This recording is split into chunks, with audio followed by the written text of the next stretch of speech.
कौसल्या सुप्रजा रामपूर्वा सन्ध्या प्रवर्तते। उत्तिष्ठ नरशार्दूल कर्तव्यं दैवमान्निकम्। कौसल्या सुप्रजा रामपूर्वा सन्ध्या प्रवर्तते। उत्तिष्ठ नरशार्दूल कर्तव्यं दैवमान्निकम्। उत्तिष्ठोत्तिष्ठ गोविन्द उत्तिष्ठ गरुडध्वज। उत्तिष्ठ कमलाकान्त त्रैलोक्यं मङ्गलं कुरु। उत्तिष्ठोत्तिष्ठ गोविन्द उत्तिष्ठ गरुडध्वज। उत्तिष्ठ कमलाकान्त त्रैलोक्यं मङ्गलं कुरु। मातः समस्त जगदां मधुकैटभारे। वक्षो विहारिणि मनोहर दिव्यमूर्ते। श्रीस्वामि निःश्रित जनप्रिय दानशीले। श्रीवेङ्कटेश दयिते तव सुप्रभातम्। मातः समस्त जगदां मधुकैटभारे। वक्षो विहारिणि मनोहर दिव्यमूर्ते। श्रीस्वामि निःश्रित जनप्रिय दानशीले। श्रीवेङ्कटेश दयिते तव सुप्रभातम्। तव सुप्रभातमरविन्दलोचने। भवतु प्रसन्नमुखचन्द्रमण्डले। विधिशङ्करेन्द्र वनिताभिरर्चिते। वृषशैलनाथ दयिते दयानिधे। अर्त्यादि सप्तऋषयः समुपास्य सन्ध्याम्। आकाश सिन्धु कमलानि मनोहराणि। आदाय पादयुगमर्चयितुं प्रपन्नाः। शेषाद्रिशेखर विभो तव सुप्रभातम्। पञ्चाननाब्ज भव षण्मुख वासवाद्याः। त्रैविक्रमादिचरितं विबुधास्तुवन्ति। भाषापति पठति वासरशुद्धिमारात्। शेषाद्रिशेखर विभो तव सुप्रभातम्। ईषत् प्रफुल्ल सरसीरुह नारिकेल भूगद्रुमादि सुमनोहर पालिकानाम्। आवादिमन्दमनिलः सह दिव्यगन्धैः। शेषाद्रिशेखर विभो तव सुप्रभातम्। उन्मील्य नेत्रयुगमुत्तम पञ्चरस्ताः। पात्रावशिष्ट कदलीफलपायसानि। भुक्त्वा सलीलमत केळि सुखा पठन्ति। शेषाद्रिशेखर विभो तव सुप्रभातम्। तन्त्री प्रकर्ष मधुरस्वनया विपञ्च्या। गायत्यनन्तचरितं तव नारदोऽपि। भाषा समक्रम सकृत्करचार रम्यम्। शेषाद्रिशेखर विभो तव सुप्रभातम्। भृङ्गावली च मकरन्दरसानुवित्त जङ्गारगीत निनतै सह सेवनाय। निर्यात्युपान्त सरसी कमलोदरेभ्य। शेषाद्रिशेखर विभो तव सुप्रभातम्। योषा गणेन वरदग्नि विमध्यमाने। घोषालयेषु दधिमन्तन तीव्र घोषाः। रोषात् कलिं विदधते ककुपस्य कुम्भाः। शेषाद्रिशेखर विभो तव सुप्रभातम्। पद्मे च मित्र च तपत्र गतालिवर्गाः। हर्तुं श्रियं कुवलयस्य निजाङ्गलक्ष्म्या। भेरी निनादमिव बिभ्रति तीव्रनादम्। शेषाद्रिशेखर विभो तव सुप्रभातम्। श्रीमन्नभीष्टवरदाखिल लोकबन्धो। श्री श्रीनिवास जगदेकदयैक सिन्धो। श्रीदेवता गृहभुजान्तर दिव्यमूर्ते। श्रीवेङ्कटाचलपते तव सुप्रभातम्। श्रीमन्नभीष्टवरदाखिल लोकबन्धो। श्री श्रीनिवास जगदेकदयैक सिन्धो। श्रीदेवता गृहभुजान्तर दिव्यमूर्ते। श्रीवेङ्कटाचलपते तव सुप्रभातम्। श्रीस्वामि पुष्करिणिका प्लव निर्मलाङ्गाः। श्रेयोर्तिनो हर विरिञ्चि सनन्दनाद्याः। द्वारे वसन्ति वरवेद्रहतोत्तमाङ्गाः। श्रीवेङ्कटाचलपते तव सुप्रभातम्। श्रीशेषशैलगरुडाचल वेङ्कटाद्रिनारायणाद्रिवृषभाद्रिवृषाद्रिमुख्याम् आज्ञाम् त्वदीयवसदेरनिसंवदन्ति श्रीवेङ्कटाचलपते तव सुप्रभातम् सेवा परा शिव सुरेश कृशानुधर्म रक्षोऽम्बुनाथ पवमान धनाधिनाथाः बद्धाञ्जलि प्रविलसन्निजशीष देशाः श्रीवेङ्कटाचलपते तव सुप्रभातम् घाटीषु देविह गराज मृगाधिराज नागाधिराज गजराज हयाधिराजाः स्वस्वाधिकार महिमादिकमर्तयन्ते श्रीवेङ्कटाचलपते तव सुप्रभातम् सूर्येन्दुभौम बुधवाक्पति काव्य सौरि स्वर्भानुकेतु दिविशत् परिषत् प्रधानाः त्वद्दासदास चरमावधिदासदासाः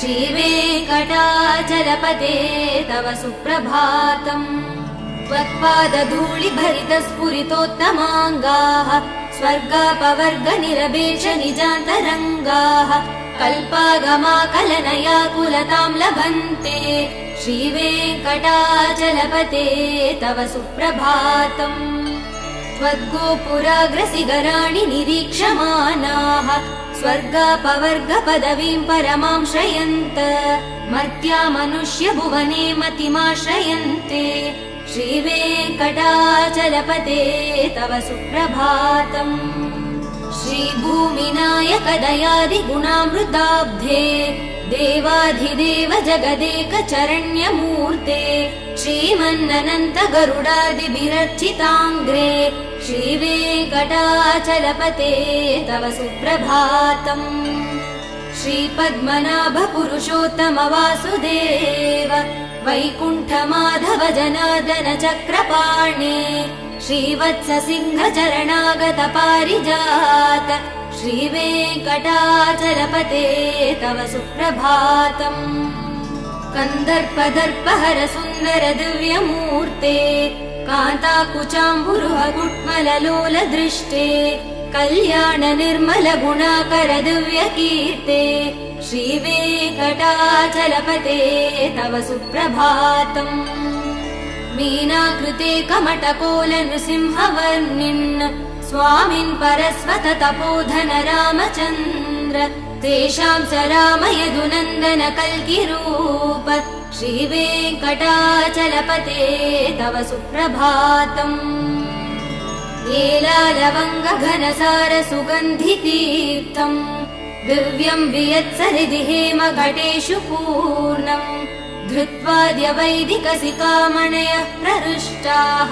तिष्ठन्ति वेङ्कटपते तव सुप्रभातम् भास्वानुदेति विकचानि सरोरुहाणि सम्पूरयन्ति निनदैकगुबो विहङ्गाः श्रीवैष्णवा सततमर्थितमङ्गलास्ते धामाश्रयन्ति तव वेङ्कट सुप्रभातम् ब्रह्मादयः सुरवरास महर्षयस्ते सन्दः सनन्दन मुखास्त्वत योगिवर्याः धामाश्रयन्ति तव हि मङ्गलवस्तु हस्ताः श्रीवेङ्कटाचलपते तव सुप्रभातम् लक्ष्मीनिवास निरवध्य गुणैक सिन्धो संसार सागर समुत्तरणैक सेतो वेदान्त वेद्य निज वैभव भक्त भोग्य श्रीवेङ्कटाचलपते तव सुप्रभातम् लक्ष्मीनिवास निरवध्य गुणैक सिन्धो संसार सागर समुत्तरणैक सेतो वेदान्त वेद्य निज वैभव भक्त भोग्य श्रीवेङ्कटाचलपते तव सुप्रभातम् इत्थम् वृषाचलपतेरिह सुप्रभातम् ये मानवा प्रतिदिनम् पठितुम् प्रवृत्ताः तेषाम् प्रभात समये स्मृतिरङ्गभाजाम् प्रज्ञाम् परार्थ सुलभाम् परमाम् प्रसूते इत्थम् वृषाचलपतेरिह सुप्रभातम् ये मानवा प्रतिदिनम् पठितुम् प्रवृत्ताः तेषाम् प्रभात समये स्मृतिरङ्गभाजाम् प्रज्ञाम् परार्थ सुलभाम् परमाम् प्रसूते।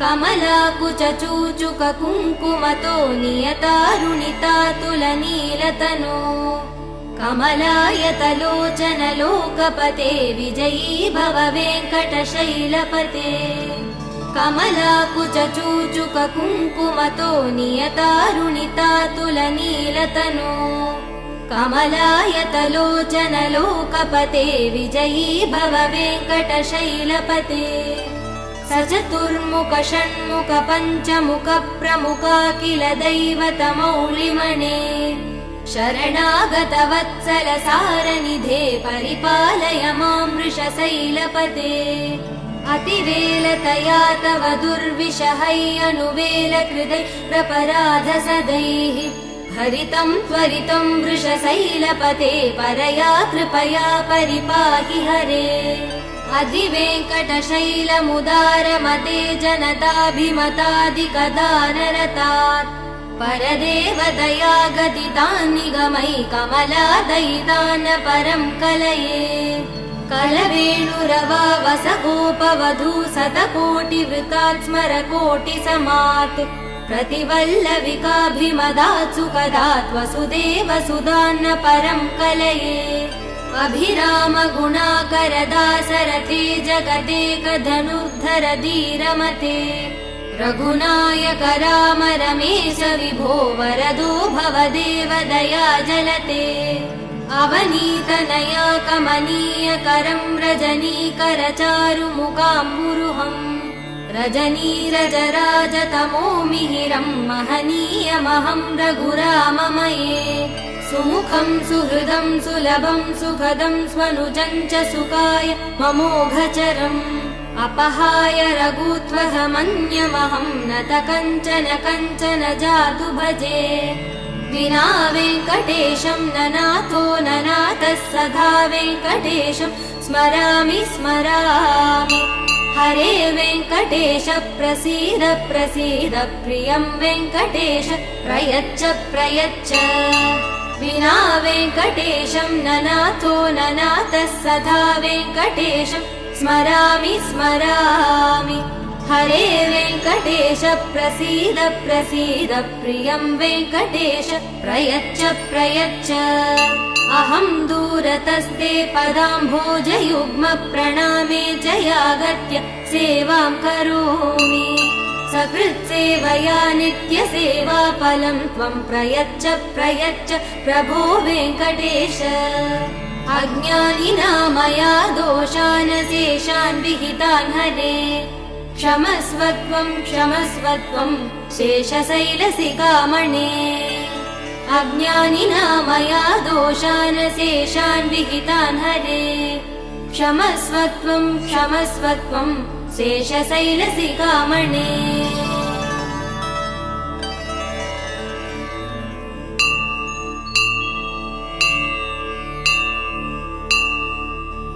ईशानां जगतोऽस्य वेङ्कटपतेर् विष्णो परां प्रेयसी तद्वक्षस्थलनित्यवासरसिकां तक्षान्ति संवर्धिनीं पद्मालङ्कृतपाणिपल्लवयुगां पद्मासनस्तां श्रियं वात्सल्यादिगुणोज्ज्वलां भगवतीं वन्दे जगन्मातरम् ईशानां जगतोऽस्य वेङ्कटपतेर् विष्णो परां प्रेयसी तद्वक्षस्थलनित्यवासरसिकां तक्षान्ति संवर्धिनीं पद्मालङ्कृतपाणिपल्लवयुगां पद्मासनस्तां श्रियं वात्सल्यादिगुणोज्ज्वलां भगवतीं वन्दे जगन्मातरम् श्रीमन्कृपाजलनिधे श्रुत सर्वलोक सर्वज्ञ शक्तनत वत्सल सर्वशेषिन् स्वामिन् सुशील सुलभाश्रित पारिजात श्रीवेङ्कटेश चरणौ शरणौ प्रपद्ये श्रीमन्कृपाजलनिधे श्रुत सर्वलोक सर्वज्ञ शक्तनत वत्सल सर्वशेषिन् स्वामिन् सुशील सुलभाश्रित पारिजात श्रीवेङ्कटेश चरणौ शरणौ प्रपद्ये आनूपुरार्पित सुजात सुगन्धि पुष्प सौरभ्य सौरभकरौ समसन्निवेशौ सौम्यौ सदानुभवनेऽपि नवानुभाव्यौ श्रीवेङ्कटेश चरणौ शरणौ प्रपद्ये स सद्यो विकासि समुदिद्वर सान्द्र राग सौरभ्य निर्भर सरोरुह साम्यवार्ताम् सम्यक्षु साहस बदेश विलेखयन्तौ श्रीवेङ्कटेश चरणौ शरणौ प्रपद्ये रेखामयध्वज सुधा कलशातपत्र वज्राङ्कुशाम्बुरुह कल्पः शङ्खचक्रैः भव्यैरलङ्कृत दलौ परतत्त्वचिह्नैः श्रीवेङ्कटेश चरणौ शरणौ प्रपद्ये ताम्रोधरद्युति पराजित पद्मरागौ बाह्यैर्महोभिरविभूत महेन्द्र नीलौ उद्यन्नकांशुभिरुधस्त शशाङ्गभासौ श्रीवेङ्कटेश चरणौ शरणौ प्रपद्ये सप्रेम भीति कमलाकर पल्लवाभ्याम् संवाहनेऽपि शबदिक्लममादधानौ कान्ताववाङ्मनस गोचर सौकुमार्यौ श्रीवेङ्कटेश चरणौ शरणौ प्रपद्ये लक्ष्मी महीतदनुरूप निजानुभाव नीलादिदिव्य महिषीकर पल्लवानाम् आरुण्य संक्रमण दक्किल सान्द्र रागौ श्रीवेङ्कटेश चरणौ शरणौ प्रपद्ये नित्यानमद्विधि शिवादि किरीट कोटि प्रत्युक्त दीप्त नवरत्न महप्ररोहैः नीराजनाभिरिमुदारमुपादधानौ श्रीवेङ्कटेश चरणौ शरणौ प्रपद्ये विष्णोपदे परमयिद्युदिद प्रशंसौ यौ मध्व उत्सयिति भोग्यतयाप्युपातौ भूयस्तथेति तव पाणितल प्रदिष्टौ श्रीवेङ्कटेश चरणौ शरणौ प्रपद्ये पार्थाय तत्सदृश सारथिना त्वयैव यौ दर्शितौ स्वचरणौ शरणं व्रजेति भूयोऽपि मह्यमिहतौ करदर्शितौ ते श्रीवेङ्कटेश चरणौ शरणौ प्रपद्ये मन्मूर्ध्निकालियपणे विकटाटवीषु श्रीवेङ्कटाद्रिशिखरे शिरसि श्रुतीनाम् चित्तेऽप्यनन्य मनसां सममाहितौ ते श्रीवेङ्कटेश चरणौ शरणौ प्रपद्ये अम्लान हृष्यदवनीतलकीर्ण पुष्पौ श्रीवेङ्कटाद्रिशिखराभरणायमानौ आनन्दिता किल मनोनयनौ तवैतौ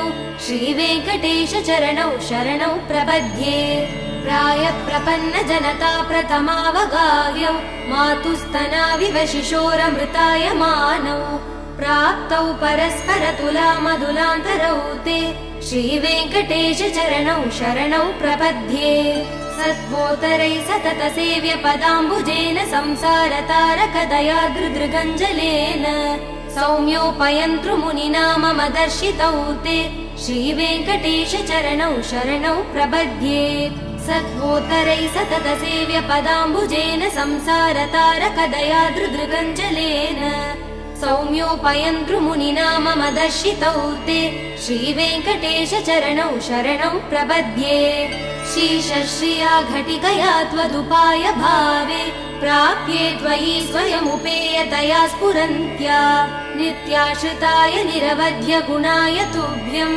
शां किङ्करो वृषगिरीश न जातु मह्यम् शीशश्रिया घटिकया त्वदुपाय भावे प्राप्ये त्वयि स्वयमुपेयतया स्फुरन्त्या नित्याश्रिताय निरवध्य गुणाय तुभ्यम् शां किङ्करो वृषगिरीश न जातु मह्यम्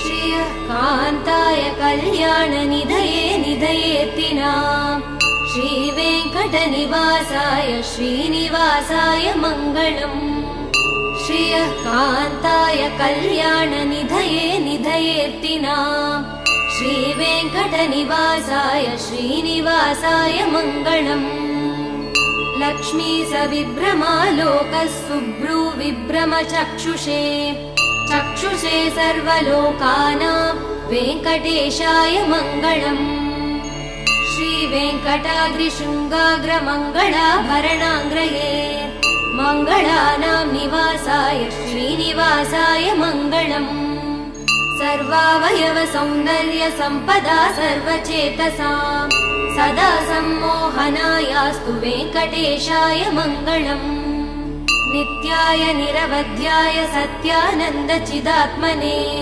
सर्वान्तरात्मने श्रीमद्वेङ्कटेशाय मङ्गलम् स्वतः सर्वविदे सर्वशक्तये सर्वशेषिने सुलभाय सुशीलाय वेङ्कटेशाय मङ्गलम् परस्मै ब्रह्मणे पूर्णकामाय परमात्मने प्रयुञ्जे परतत्त्वाय वेङ्कटेशाय मङ्गलम् आकालतत्त्वमश्रान्तमात्मनामनुपश्यताम् अतृत्यमृतरूपाय वेङ्कटेशाय मङ्गलम् प्रायस्वचरणौ पुंसां चरण्यत्वेन पाणिना कृपया दिशते श्रीमद्वेङ्कटेशाय मङ्गलम् दयामृततरङ्गिण्यास्तरङ्गैरिव शीतलैः अपाङ्गैः सिञ्चते विश्वं वेङ्कटेशाय मङ्गलम् श्रग्भूषाम्बरहेतीनां सुषमावहमूर्तये